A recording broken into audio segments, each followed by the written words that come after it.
Okay, perfect, wonderful. Okay, yeah, thanks very much, Harry. Yeah, as Harry mentioned, I've just recently begun doing some PhD research on school streets. I started in January when comparatively school streets were maybe a sort of more minor policy focused than they are now. So it's been an interesting year, kind of getting my head around it all. But I had the opportunity to do some research this summer, scoping out a few different, doing a bit of scoping research, talking to practitioners and stakeholders around who operate around implementing school streets and promoting school streets, which is going to be part of a wider research project that will be ongoing for the next year. But I thought it might be nice to kind of share a few of the insights that I gained from that. I just want to kind of, I think, break up the presentation into kind of two bits and talk a little bit more about, why I think it's a really exciting intervention and why school streets in particular have a really big potential for transforming travel to school, but also could be part of how we approach active travel policy in general. And I think that'll complement some of the stuff that Jenny and Harry have already kind of said. So I hope there's not too much duplication. And then, I'll go into a little bit more about some of the things that I've been able to glean from a number of conversations this summer and some of the things that we should think about with school streets going forward.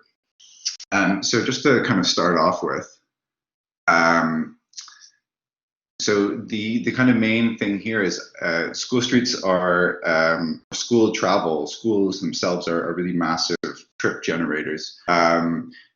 This actually hasn't kind of translated all that well into Blackboard, but the pie chart here is just from the National Travel Survey, which kind of demonstrates that, of all trips, education and escort to education make up sort of 13% of the mix, whereas commuting is around 15%.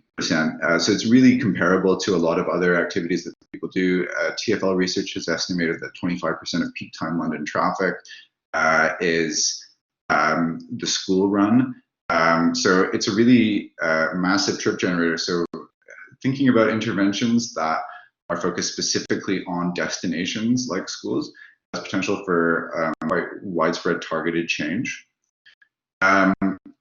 Thinking a bit more about this, this was our hosts here were kind enough to tag me in this tweet earlier about some of the Levisham observation that's going on, and this was quite an interesting thing around walk to school week and seeing the impact or lack thereof on pedestrian numbers during that week. And obviously it's just a little snapshot, but it is supported to some extent by some academic research on active travel mode shift and understanding the limitations that non-regulatory and non-built environment interventions can have, and that promotional activities, although an important part of the mix, aren't necessarily the best way to create permanent change in mode choice.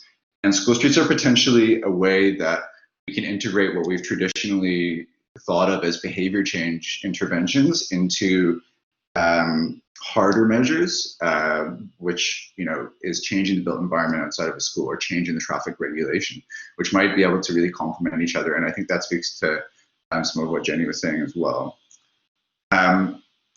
Another aspect here, and this is a piece of research that's been getting a bit of traction recently, and is something that is a piece done by my supervisor at the University of Westminster, Rachel Aldred, who, and this research is really just kind of demonstrating that the roads that school streets are on, because school streets are usually implemented on minor roads, they're not really an intervention for major roads, but on minor urban roads, they're really dangerous. And this is this research is really interesting. It kind of sort of states that for every billion motor vehicle miles for killed and seriously injured casualties, the rate is 17% higher on urban minor roads than urban A roads. But for pedestrian just minor injuries as well, it's a whopping sort of 66% higher on urban minor roads, which again I think speaks to what Harry was saying about these roads in particular being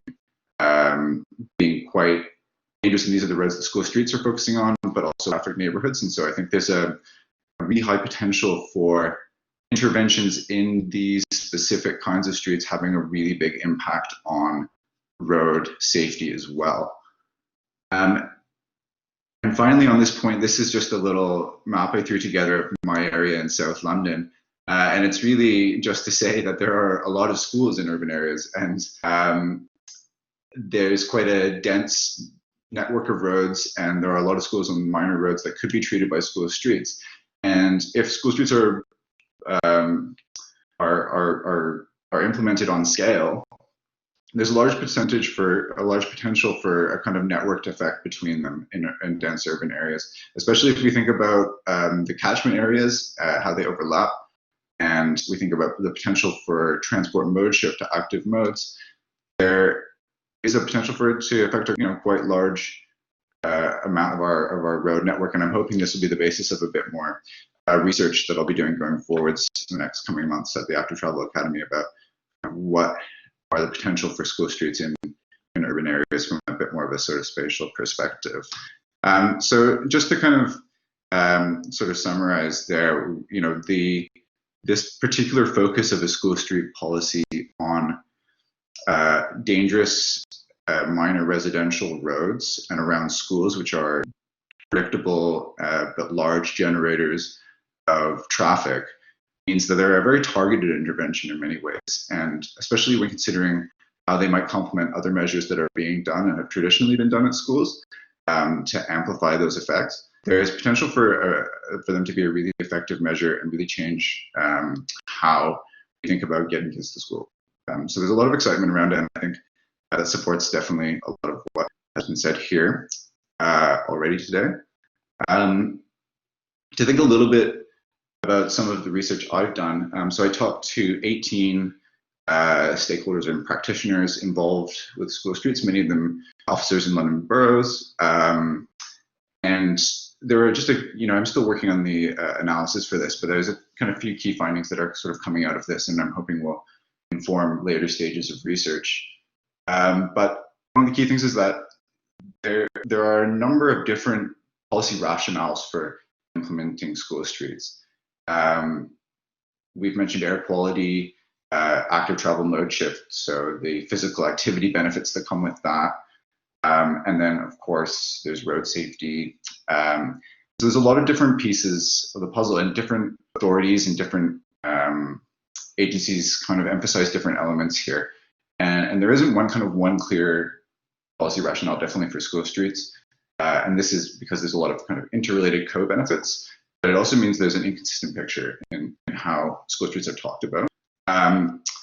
And there are also tensions between the different approaches advocated by different authorities in terms of how temporary they are, the length of closures, how they're enforced, the degree to which they have a built environment element to them. And there's a lot of different approaches, and in some cases they're really seen as a traffic regulation measure, in others it's a part of a kind of wider healthy streets initiative. And then I think this also really speaks to what Jenny said as well, which is that achieving mode shift with a school street intervention is not driven really by the closure itself necessarily, but how it's enforced, the extent of the engagement with the school community, and the wider built environment, including other complementary measures surrounding the school.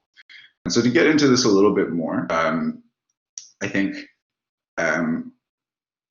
it's worth, talking a little bit about, I think, what we talk about with school streets, which is on the right here, we have a school in West London that had the road outside of it converted into a public square. And this is obviously a very different kind of situation to a lot of schools where the other side of the road had no residential housing on it. So it was very easy to do that sort of thing. It's also much more expensive. But I mean, is this something that we could call a school street? Or are we kind of limiting that to a traffic regulation at the beginning and the end of the school day? And I think there are very different opinions on that. Enforcement is a massive thing, but it does lead to kind of quite different outcomes in terms of school streets having a sort of physical barrier, does prevent people from driving in, whereas even if they are ticketed, there are still cars on the road with an AMPR intervention. And also if we're enforcing them through temporary barriers that are staffed by school members or parents, is that a long-term intervention, and are there issues with being able to kind of staff that consistently? And so there's a lot of different tensions here, and I think there's probably, I was glad to hear Jenny say that there's being kind of work done on design guidance at Living Streets, because I think there's a potential here to kind of set a more consistent approach between school streets, between different authorities and between different situations, which is not to say that we should abandon flexibility, but that there's a lot of diversity within school streets, right? Which is also kind of exciting in a way, because it's sort of a natural experiment with all these different ways of approaching a sort of similar idea. And I just put together this sort of chart of how I kind of imagined we get from a sort of school street intervention itself to the benefits that we've talked about today. So reduced CO2 emissions associated with school travel, increased physical activity, air quality improvement, and decreased road danger. And the main point of this, and I think, is that there are a lot of different benefits that can be gained by just removing the traffic itself, and that definitely comes with road danger and air quality. And there are definite benefits to a park and stride scheme, again with air quality and a certain amount of increased physical activity. But to really realize a lot of these co-benefits together, there needs to be an element of modal shift within a school street scheme. And there is a bit of a gap in the research on this, which I'm hoping I'll be able to contribute to in some way. But understanding exactly the extent to which school streets can promote active travel mode shift is something that needs to be looked at, but also, and more importantly, what are the factors that determine that mode shift if it is present? And I think there's a lot of different things that go into that, and a lot of it's to do with the activities of the school and the areas that surround it. So I think there's some interesting research that can be done that can help us sort of figure out how to get the most out of school streets, to make sure that they are part of a complete approach that will also promote mode shift. And this sort of speaks to that a little bit here, and this is just a sort of silly exercise of just reversing that graph there and thinking a little bit about, if we were to design an intervention to sort of solve these problems outside of schools from first principles, as you would if you were designing a sort of public health measure, would school streets be the intervention that we would land on to solve these problems as the best possible intervention? And I think in many cases, it's probably not always the case, which doesn't mean it's not a good idea, but it's that, you know, often something like a low traffic neighborhood or increased cycle parking or better crossings for the school might be the more appropriate measure, or part of a more appropriate package of measures. And there might be a risk of a bit of kind of, I guess, policy tunnel vision with school streets, where the need to kind of think about healthy streets principles entirely, and thinking about how we, how kids, the entire routes that kids take to get to school is also a really important element. And that a school street, if marooned in a really unsafe environment surrounding it, might be limited in how effective it can be as well. So there are some other things to think about here, and I hope, well, I hope that I haven't sort of sounded like this, but I think there are some kind of interesting questions to think about through school streets, and there are some serious gaps in the research on that, which is to say that there's a lot of actually exciting evaluation going on with school streets as they become so popular. So hopefully these things will be kind of patched together, and I'm hoping that my upcoming research this winter will be able to kind of help with some of that as well. So there's lots to be excited about, but they're really complicated interventions, and I guess my kind of feeling is that what would be really exciting is to use kind of school streets as the beginning of a conversation about how we think about the outside of schools and the space, the streetscape outside of schools as a whole, and not just a closure at the beginning of the end of the school day necessarily, but also thinking about how school streets are embedded in their neighborhoods and all that sort of stuff. So looking forward to hearing some questions about that as well. Thanks.